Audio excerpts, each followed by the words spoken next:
ఆంధ్ర తెలంగాణలో తక్కువ ఫీజులతో high quality results ఇస్తున్న ఏకైక సంస్థ తిరుమల్ ఐఏఎస్ ఇన్స్టిట్యూట్.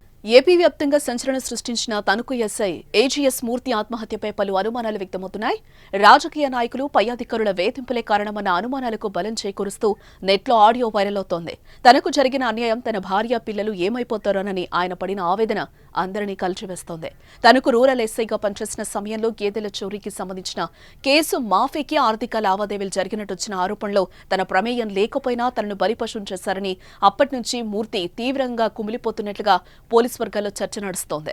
ఆయన ఆత్మహత్య చేసుకోవడానికి 2-3 రోజుల ముందు ఎస్ఐ మూర్తి తన స్నేహితుడితో మాట్లాడినట్లు ఆడియో వైరల్ అవుతోంది. పై అధికారులు తనను ఏ విధంగా బలిపశం చేశారనే విషయమై స్నేహితుడి వద్ద వాపోయినట్లుగా తెలుస్తోంది. ఎస్ఐ మూర్తి మాట్లాడిన ఆడియో సంభాషణ ఇప్పుడు చూద్దాం. రేంజ్కి రిపోర్ట్ చేయమని వచ్చింది ఆర్డర్. రేంజ్కి అదేంటిది? డీఎస్సీ ఇచ్చాడు. రేంజ్ రిపోర్ట్ చేయమన్నాడా? ఏమన్నా ఏమైతే యాక్షన్ తీసుకున్నారటి? తెలీదు. ఎప్పుడు హర్ష పెట్టాడు. రేటు పడితే ఏం లేదు ఇంకా నేనేం చేయలేను. ఏమనుకున్నా కానీ నువ్వేం చెప్పినా కానీ వెళ్ళాగాడు ఏమంటాడు చూడు. ఏమన్నా ఇంకా నాకు ఇంట్రెస్ట్ లేదు. ఇంకా లైఫ్ అంటే ఏంటి, జాబా లేకపోతే ఏంటి? లైఫ్ ఇంట్రెస్ట్ లేదురా, నా వల్ల కాదురా. చాలా ఇబ్బందిగా ఉందంట. నన్ను మోసం చేసిన హ్యాపీగా ఉన్నా తప్ప నీ అమ్మ కర్మ. కానీ ఫర్దర్ ఏంటి అనేది ఇంక నువ్వే డిసైడ్ చేసుకోరా. ఇక నేను చెప్పేది ఇంకేం లేదు, నా చేతిలో లేదు, నా వల్ల కాదురా.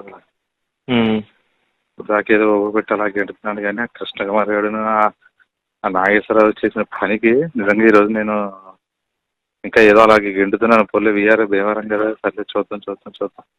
మరి సడన్గా మళ్ళీ రేంజ్ కూడా ఏంటి తెలీదు. ఏమో ఇప్పుడు వచ్చింది, ఆర్డర్ పెట్టారు.